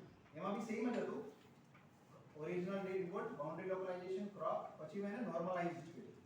પછી જે ડીપ ફીચર એક્સટ્રેક્શન કરી અને પછી ડીપ ફીચર એક્સટ્રેક્શન એને અલગ અલગ ક્લાસિફાયરમાં એડ કર્યું, રાઈટ? આ બી એક ઉપરની જે ચેનલ છે ઓલરેડી એક પર પબ્લિશ હતી, પણ એને થોડી એક્સટેન્ડ કરીને આપણે કામ કરીશું. now this is also અહીંયા જે કન્ટ્રીબ્યુશન હતું એ આ હતું, ડીપ ન્યુરલ નેટવર્ક તમારું મલ્ટી લેયર પરસેપ્ટ્રોન એ રીતે એને ટ્રેન કરવા, એ રીતે વર્કઆઉટ કરવા. આની પણ એક એડવાન્સ સ્ટડી હતી જેમાં આમાં ઇન્ક્લુડ નથી કરી. now I am working on the attention model, જે હમણાં એક રિસેન્ટલી વર્કઆઉટ હતું. અટેન્શનનો મતલબ શું થાય કે હવે મારે જે પેલું ક્રોપ કર્યું ને આપણે, હવે ક્રોપની મગજમારી નથી જોતી. હું ઇમેજ પ્રોસેસિંગ નહીં કરું, કાંઈ હું એમ સેમ ઇમેજ આપી દઈશ, પણ મારું મોડલ જ છે ઓટોમેટિક એ જગ્યાએથી ફીચર નીકાળશે. એને કહેવાય અટેન્શન મોડલ, રાઈટ? તો એમાં શું ફાયદો છે, જે પેલું ક્રોપિંગના અલ્ગોરિધમ કરવા છે, પછી નવો ડેટા સેટ બનાવો, પછી આ ટ્રેન કરો ફીચર, એ બધું નીકળી જશે. જે બી ઇમેજ છે તમે આપો, ઓટોમેટિક મારું મોડલ છે એ જ જગ્યાએથી ફીચર નીકાળશે જ્યાં મારે ઇમ્પોર્ટન્ટ વસ્તુ છે, જેને આપણે કહીએ ROI, રિઝલ્ટ ઓફ ઇન્ટરેસ્ટ કહેવાય. મેડિકલની ભાષામાં ROI, result function of interest મારો અહીંયા જ ઇન્ટરેસ્ટ છે, અહીંયા વાણી લખેલું છે એટલામાંથી જ મારે જોઈએ. બાકી વર્કશોપ ને એવું બધું લખેલું છે ને તો બધા જનરલ વર્ડ છે, એનો કાઢી નાખવામાં આવે છે. તો અહીંયા મારું મોડેલ, હું એવું મોડેલ જ બનાવું જે મને વાણીમાંથી જ ફીચર કાઢીને આપે, બાકી બધું ભૂલી જાય automatic. That's the work. Right now I M working on this. મતલબ એનું બી પેપર છે. તો क्या चैलेंजेस हो सके एमा, right? Lack of large training data set, right? Damage huge parameter of parameter like large parameters તમારા પાસે છે, demand huge parameter. Annotation levelling of medical imaging એ સૌથી ઇમ્પોર્ટન્ટ છે, કેમ કે આપણે કોઈ મેડિકલના એક્સપર્ટ નથી. અહીંયા મારે જરૂર પડશે મેડિકલના એક્સપર્ટની, બરાબર? એ મને એક્ઝેક્ટલી પહેલા તો કહેવું પડે કે આ ઇમેજ છે આ કેન્સરની છે, આ ઇમેજ આ કેન્સરની, પછી હું મોડેલ ટ્રેનિંગમાં જઈશ. એટલે સૌથી વધારે અહીંયા લેકિંગ છે અત્યારે. I talk with many hospitals, પણ જનરલી ડોક્ટર્સ સપોર્ટ કરતા નથી. તો એ તમારે તો પર્સનલ રિલેશનનો યુઝ કરીને જ આમાં કામ કરવું પડે, કેમ કે એ લોકોને બી એટલી અવેરનેસ નથી કે આ મારા ફાયદા માટે જ કરે છે, રાઈટ? એટલે ઘણી વખત મેડિકલમાં લોકો જવા માટે થોડું શરૂ કરતા હોય કે અહીંયા ડેટા નહીં મળે શું થાય, પણ it's personal thing. Handling class imbalance, હવે એમાં બી એક ઇશ્યુ છે કે એક માનો કે કેન્સર અને નોન કેન્સર, તો કેન્સરના મને 10 જ ડેટા મળે, નોન કેન્સરના મને 5000 ડેટા મળે. તો 10 અને 5000 બે ક્લાસ થઈ ગયા, પણ તો હું ગમે એવું મોડેલ ટ્રેન કરું ને તો મારું 5000 વાળામાં જ ક્લાસિફાઈ થશે, કેમ કે આ 10 માંથી તો હું કેટલી ફીચર એક્સટ્રેક્ટ કરી શકું. કેવી રીતે? મને કોઈ 10 મોડેલ દેખાડે, મને કોઈ 5000 મોડેલ દેખાડે, તો 5000 બાજુ જ મારું મગજ હંમેશા જવાનું. આ સાયકોલોજીકલ છે, આ સેમ છે. આમાં આપણને જે રીતે ટ્રેન કરવામાં આવે ને એ જ રીતે આપણે ટ્રેન થવાનું હોય. જે રીતે મારી ટ્રેનિંગ હોય ને નાનપણથી, એ જ રીતે મારું મગજ એ બાજુ જાય. કેમ કે મને સૌથી વધારે જ કહેવાનું છે સોશિયલ મીડિયા શું છે કે તમને એક બાજુ ટ્રેન જ કરે. કોઈ ટ્રેન સેટ થઈ ગયો, નેગેટિવ ટ્રેન બી હોય ને તો એ મારું મગજ નેગેટિવમાં જ જશે, કેમ કે મને મારું મગજ એટલું કેપેબલ નથી કે હું પોઝિટિવ ટ્રેન બાજુને ફોકસ કરાય. આ ટ્રેનિંગનો પ્રોબ્લેમ છે, બીજું કંઈ નથી. સેમ ડેટા બેની 5-5000 ઇમેજ આપી દો, એક પોઝિટિવ ન્યૂઝ અને એક નેગેટિવ ન્યૂઝ, તો તમે પરફેક્ટલી એને ક્લાસિફાઈ કરી શકો. પણ જનરલી શું થાય છે અત્યારે, નેગેટિવ ન્યૂઝ બહુ છે, પોઝિટિવ ઓછી છે, તો આપણું મગજ તો કેવું છે, નેગેટિવ બાજુ વધારે ટ્રેન થઈ જશે. સેમ કન્સેપ્ટ હું અહીંયા એપ્લાય કરું છું, પણ આર્ટિફિશિયલી કરું છું. અહીંયા આપણું આ ન્યુરલ નેટવર્ક છે, અહીંયા આ આર્ટિફિશિયલ ન્યુરલ નેટવર્ક છે. That's it. તો એ સેમ કન્સેપ્ટથી આપણે કામ કરી શકીએ. Handling multi class classification problem, એમાં જે મેં પ્રોબ્લેમ સોલ્વ કર્યો હતો ઇનર ક્લાસ સિમિલારિટી અને intra class similarity, inter class વેરિએશન્સનો પ્રોબ્લેમ આવે. તો સ્કિનનો આપણે ખબર હોય કે સ્કિનમાં આપણે લાગે શું પ્રોબ્લેમ હતો, જોતા ખબર પડી જાય ને ડોક્ટરને, પણ એવું નથી. સેમ માનો કે મેલેનોમા ટાઈપનું કેન્સર હોય ને એ નોન કેન્સરમાં બી હોય ને કેન્સરમાં બી હોય, સેમ શેપ, માઇન્યુટ ડિફરન્ટ હોય જે આપણી નરી આંખે ક્લાસિફાઈ ના કરી શકીએ. તો એ પ્રોબ્લેમ સોલ્વ કરી શકાય. Capturing global dependency and use of heavy deep learning model like DIT, એમાં હાર્ડવેરની જરૂર પડે છે ને બોલે CPU માં કરી શકો, GPU માં કરી શકો અને TPU માં થાય. તો અહીંયા કયા મોડેલ્સની જરૂર પડે એ સૌથી ઇમ્પોર્ટન્ટ છે. And including clinical features with image features. તો અહીંયા સુધી તો ઓકે છે કે ઇમેજમાંથી હું ફીચર નીકાળું અને એને ક્લાસિફાઈ કરું, એમાં સેગમેન્ટેશન કરું.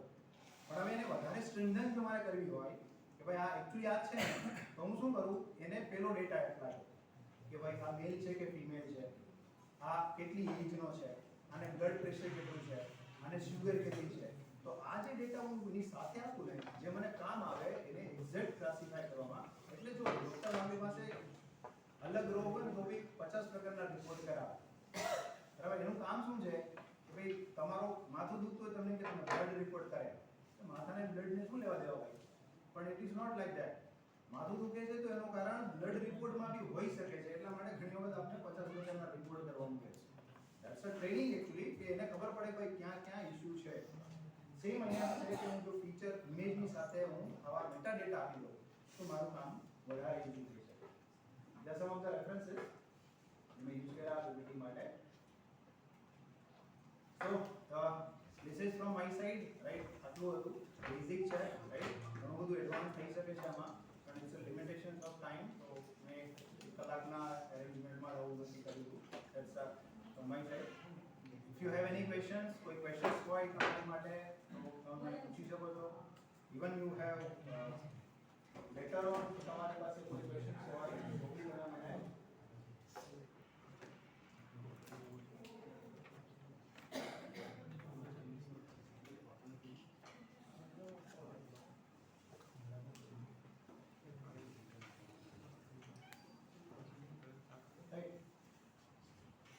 તમે કોઈ મેડિકલમાં કામ કરતા લર્નિંગમાં ફાર્મસી વાળા છે તમારે કઈ સવાલ હોય તો ઇન્વાઇટેડ. એકચ્યુઅલી ક્વેશ્ચન આન્સર થી જ તમને ક્લેરિફિકેશન આપે કે ભાઈ હું કરું છું એ યોગ્ય જગ્યાએ છું કે નહીં, અથવા તો આમાં શું થઈ શકે છે, right. Even no I don't know about the answer, but still I am encourage to ask some questions, right. કે ખબર પડશે, ઇવન અત્યારે કદાચ ના પૂછ્યું તો this is my email address, I will surely answer, but take some time, right. એવું નહીં કે હું આન્સર નહીં આપી શકું. પોઝિટિવ અને નેગેટિવ ઇનપુટની જે વાત કરી, ધારો કે એવા કેસમાં જે 10 પોઝિટિવ ઇનપુટ એકદમ જબરજસ્ત મળે અને આ બાજુ માનો કે 10 નેગેટિવ 10,000 નેગેટિવ ઇનપુટ છે, તો એવા કેસમાં ક્યારે શું કરશે? માનો કે 10 પોઝિટિવ ઇનપુટ બી ઇનફ છે, એટલે ઇમ્બેલેન્સ ડેટા સેટ ની વાત છે, એ જેન્યુઅન પ્રોબ્લેમ છે. હવે એમાં અત્યારે બે ત્રણ મેથડો છે. માનો કે પહેલા મેથડો શું હતી કે જેમાં આપણે એને અંડર સેમ્પલિંગ ઓવર સેમ્પલિંગ કરતા હતા કે ભાઈ 10 ઇમેજ છે ને એટલે એક જ સરખી 5000 બનાવી દીધી, અથવા તો જે 5000 છે ને એને 10 કરી દીધી અને પછી ટ્રેન એ એટલું બધું કામ ના કરે ઓબ્વિયસલી, કેમ કે તમે ડેટા ઘટાડશો. બીજું હતું એમાં સ્મોર્ટ કરીને એક ટેકનિક આવે છે જે સિન્થેટિકલી ઇમેજને જનરેટ કરે. તો 5-10 છે ને એનો સ્મોર્ટ કરીને હું કામ કરું, એમાં બી ઠીક તમારું રિઝલ્ટ આવે. એના પછી એક એપ્લિકેશન આવી જેમાં તમે ઓગમેન્ટેશન યુઝ કરી, મતલબ સેમ ઇમેજ છે, માનો કે આ રીતે ઇમેજ છે બરાબર, હું એને આમ થોડી ત્રાસી કરીને ઇમેજ લઈ શકું, થોડી સ્કેલ કરીને એક ઇમેજ લઈ શકું, થોડી ઝૂમ આઉટ કરીને ઇમેજ લઈ, મતલબ એક ઇમેજમાંથી હું બીજી 50 ઇમેજ બનાવું, કોઈ સેમ નથી, અપિયરન્સ એનો બદલી ગયો. તો એમાં થોડું ઇમ્પ્રૂવ રિઝલ્ટ આવે છે. બટ નાઉએડેઝ પીપલ આર વર્કિંગ કે એને તમે જનરેટિવ એઆઈ માં લાવો. 10 ઇમેજમાંથી તમે 5000 ઇમેજ બનાવો, પણ યુઝ ધ મોડેલ યુઝ કરો અને સિમિલર ટાઈપની ઇમેજ બનાવો, અને પછી અહીંયા 5000 બની ગઈ, બીજી 5000 ડેટા બેલેન્સ થઈ ગયો, પછી તમે ક્લાસિફિકેશનના મોડેલ એપ્લાય કરો થઈ જાય. Generally data normalize in practical condition it is like bell curve, Bell curve, right? normal. Healthy condition data હંમેશા બદલે. હા, એ સૌથી મોટો ઇશ્યુ છે. જનરલી તમે ડોક્ટર સાથે વાત કરો ને તો મારે ત્યાં ગાંધીનગરમાં એક કેન્સર રિસર્ચ ઇન્સ્ટિટ્યૂટ છે. I talk with the director કે સર આવું કંઈક મારે કરવાની ઈચ્છા છે, તમારી પાસે ડેટા કેવું છે? કે આ ડેટા નથી પણ કે માઉથ કેન્સરના ડેટા બહુ બધા છે. કેમ કે અહીંયા ગુજરાતમાં માઉથ કેન્સરનો જ ઇશ્યુ છે. મેં એને સ્કિનની વાત કરી. Now you can change your topic also. જે મળે છે એમાં તમે જો પ્રોપરલી કામ, મતલબ કરંટ નીડ. સરે મને પરફેક્ટ કીધું તમે માઉથ કેન્સરમાં કામ કરો, જે પ્રોવાઇડ કરો. You must have taken that data. You must have taken the data. But actually, I have done enough my work in scheme. તમારો ટોપિક ચેન્જ ના કરો, પણ there is again open opportunity. Visit the Gandhinagar Research Institute. Central લેવલની જે એકદમ ખરાબ case હોય ને ત્યાં કેન્સરના ઓલ ઇન્ડિયા એકદમ ખરાબ કેસ હોય ત્યાં આવે. You can visit them, ask for the data, they surely. And what is the effect of resolution? You are taking images. Yes, obviously. Digital image છે ને એ રિઝોલ્યુશન ઉપર ખાસ કામ કરે. હવે તમે એને ઝૂમ કરો તો તેના ક્રાઇટેરિયા ચેન્જ થઈ જાય. બરાબર, એ ઇમેજને અમે એક પ્રોબ્લેમ સોલ્વ કરો અને પછી મેં પેપર હતું મારું, હવે જેમાં પ્રોબ્લેમ શું હતો, જેમ કે આ મારી ઇમેજ છે બરાબર, આ મારી ઇમેજ છે અલગ અલગ શેપ, પણ ડીપ લર્નિંગ છે ને, ડીપ લર્નિંગ તમારું એક્સેપ્ટ કરે 2 to 4 ક્રોસ 2 to 4 ઝોન. હવે તમારે એને શું કરવું પડે, કોઈ 50 ક્રોસ 50 નહીં કરે, કોઈ 1000 ક્રોસ 1000 નહીં કરે, તમારે એક શેપમાં લાવવી પડે, જેને કારણે આનો ડેટા છે ડિસ્ટર્બ થાય.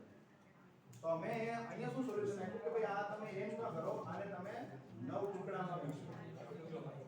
તમે એને ડાઉન સેમ્પલ ના કરો, એને કાપી નાખો. એને તમે કાપી નાખશો તો શું થશે, હવે દરેક અલગ અલગ ઇમેજ થઈ ગઈ, So 9 images of the same data. 9 image of the same data, પણ એક જ ઇમેજ પણ મેં એને 9 ટુકડામાં કાપી નાખ્યો. તો તમે એનાથી ઓવર લેયર ઓવર સેમ અલગ એટલે આના લેવલ સેમ નહીં, આ લેવલ સેમ છે પણ 9 ની જગ્યાએ તમે આના 90 કરો, મતલબ 90 ટુકડા કાપી લો, 2 to 4 ક્રોસ 2 to 4. એના પછી બી ગૂગલ નો બી જબરદસ્ત પેપર આવ્યું જે ટ્રાન્સફોર્મર હતું, જેમાં એના સેમ કન્સેપ્ટ યુઝ કર્યો. એને 9 ઇમેજને આ રીતે કરીને ટ્રાન્સફોર્મર, જેનો CNN આખું રિપ્લેસ થઈ ગયું, CNN રિપ્લેસ નથી, એને ટ્રાન્સફોર્મર છે. પણ આનો ફાયદો શું છે કે તમારે ઇમેજને ડાઉન સેમ્પલ નહીં કરવી, મતલબ શ્રિંક નહીં કરવી, જેથી આના ઇન્ટેક છે. આનો પ્રોબ્લેમ શું થાય કે જ્યારે 9 ના અલગ અલગ ફીચર નીકળશે ને તો તમારે આને અહીંયા યુઝ કરવા પડે, યુઝ કરો, જેની પણ એક અલગ ટેકનિક તમે પ્રપોઝ કરી છે. How to fuse a different data DM, એ રીતે સિંગલ ફીચર વેક્ટર.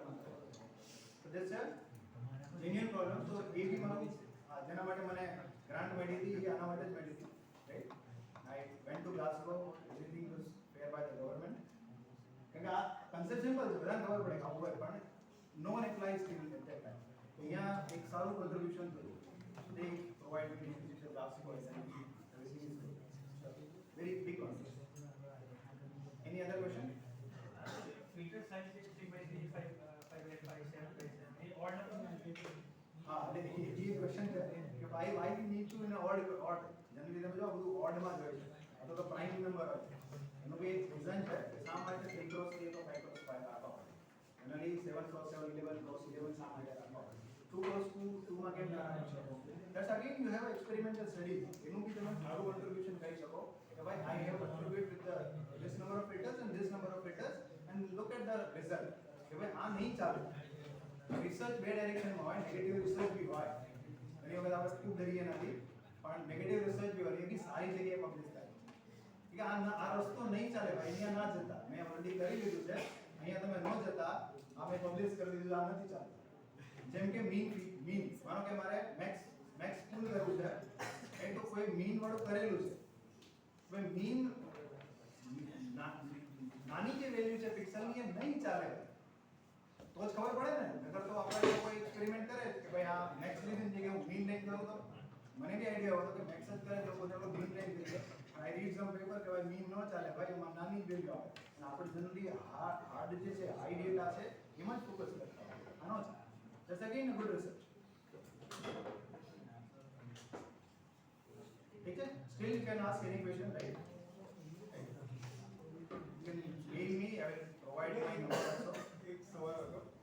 હવે જેમ કે કોઈ રેકોર્ડિંગ આપણે કરેલું છે અને 15 મિનિટનું રેકોર્ડિંગ થયું છે અને પછી મારે બાકીનું જે રેકોર્ડિંગ છે એ આર્ટિફિશિયલ ઇન્ટેલિજન્સથી મારે જનરેટ કરવું છે, તો થઈ શકે? હા, obviously. એટલે એમ નહીં, એટલે એક્ચ્યુઅલ હોય છે. હા, આજે અત્યારે જે આવે છે મોડેલ્સ બધા એ લોકોને ટ્રેન થઈ ગયા છે. અચ્છા, તમે એને કોઈ કેરેક્ટર આપો છો, એક સ્ક્રિપ્ટ આપો છો, ચલો આ બનાવી આપો, તો એ એમને તો નહીં બનાવી આપે. એને જૂનું એને યાદ કરેલું છે કે આવું હોય તો આવા એક્શન્સ, આવી એક્શન્સ. તમારા અત્યારે તમારા રેકોર્ડિંગની જ વાત કરીએ આપણે. હા, થઈ તો શકે. તમારું અત્યારે માની લો 15 મિનિટનું રેકોર્ડિંગ થયું છે. 15 મિનિટ હું નહીં કહું કે 15 મિનિટથી થાય, પણ એમાં લાંબુ રેકોર્ડિંગ જેટલું વધારે હોય એટલું એને વધારે ખબર પડશે કે નેક્સ્ટ ફ્રેમ કઈ છે. વિડિયો શું છે, એક કોમ્બિનેશન ઓફ ફ્રેમ જ છે, આપને ખબર છે, મતલબ ઇમેજ જ છે. ઇમેજમાં કામ કરો તો વિડિયોમાં આરામથી તમે ટ્રાન્સફર થઈ જાય. ખાલી તમારે નંબર ઓફ ફ્રેમ્સ વધારવાના. હવે એ ફ્રેમનો જે ડેટા છે કઈ રીતે તમારે લેવો છે. હવે સાહેબે કીધું 15 મિનિટની મારી પાસે માત્ર 500 ફ્રેમ અવેલેબલ છે. તમારે 501મી ફ્રેમ પ્રોડ્યુસ કરવી છે તો ઇટ્સ પોસિબલ. હું ઇમેજ જ જનરેટ કરું છું ને, આ 500 ઇમેજના બેઝ ઉપરથી 501મી ઇમેજ જનરેટ કરું છું. That's a possible. હવે એ 501 માંથી હું 502 ની કરીશ, 502 માંથી 503 ની કરીશ, 503 માંથી 504 ની કરીશ. ધેટ્સ અ સિક્વન્સ હું પ્રોડ્યુસ કરી દઈશ એટલે એક વિડિયો બની. તો હવે મારો સવાલ એ છે કે હવે એ બની ગયું, પણ આને આ આપણું અત્યારે એક્ચ્યુઅલ થયું છે, તો ઈ બંને કેટલું મેચ થતું હશે? એમાં એના બી મોડલ્સ બને છે કે હાઉ વી કેન ક્લાસિફાય કે આ રિયલ છે કે આ ફેક છે. જનરલી એના બી મોડલ છે. હવે એમાં એક વસ્તુ હમણાં મેં પેપર રેડ કર્યું કે એમાં તમારે છે ને ફ્રીક્વન્સી ડોમેઇન અને પેલા ડોમેઇનમાં જવું પડે. કેમ કે આ એકદમ રિયલ જ લાગે, જે ફેક જનરેશન એકદમ રિયલ લાગે, પણ જ્યારે તમે એમાં ઇમેજ પ્રોસેસિંગ નાખો ત્યારે ખબર પડી જાય કે આ ફેક છે. કેમ કે એનું જે ફ્રીક્વન્સી ડોમેઇન છે ને એટલું નહીં આવે, દેખાય તમને પરફેક્ટ, પણ એની પિક્સલ્સની વેલ્યુ છે ને એ આ કેમેરા જેવી તો ન જ હોય, જનરેટેડ પિક્સલ. તો તમે જ્યારે એને કન્વર્ટ કરો ને સ્પેશિયલ ડોમેઇનમાંથી ફ્રીક્વન્સી ડોમેઇનમાં, તો ત્યાં બ્લેક જ સ્પોટ આવે, અને પહેલાને જનરેટ કરો ને ત્યાં ડોટ કરેલા સ્પોટ આવે. તો એ તમને પણ એના માટે એકદમ મેથેમેટિકલ બેકગ્રાઉન્ડ્સની જરૂર પડે.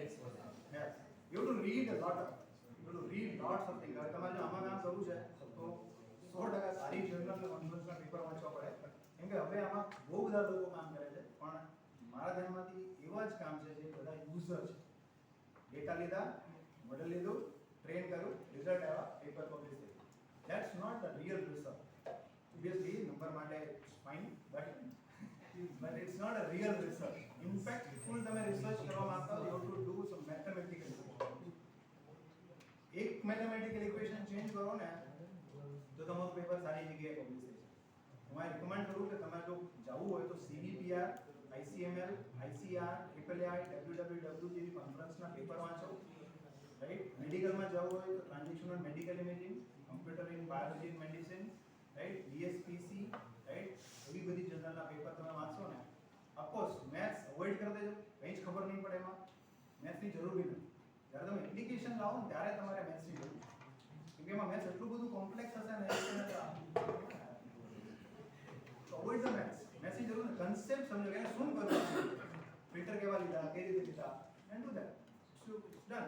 અને રિયલ એપ્લિકેશન, રાઈટ? તમારે જો અહીંયા મેડિકલ કન્સેપ્ટ હોય, કોઈ હોસ્પિટલ હોય, contact with them, they have lots of problems, you can do that, right?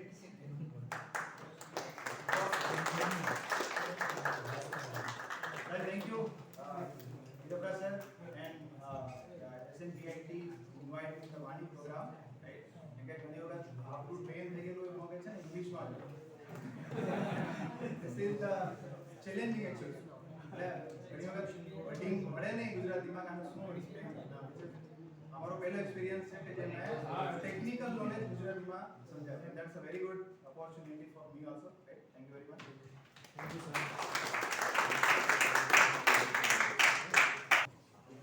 આભાર હિમાંશુ સર.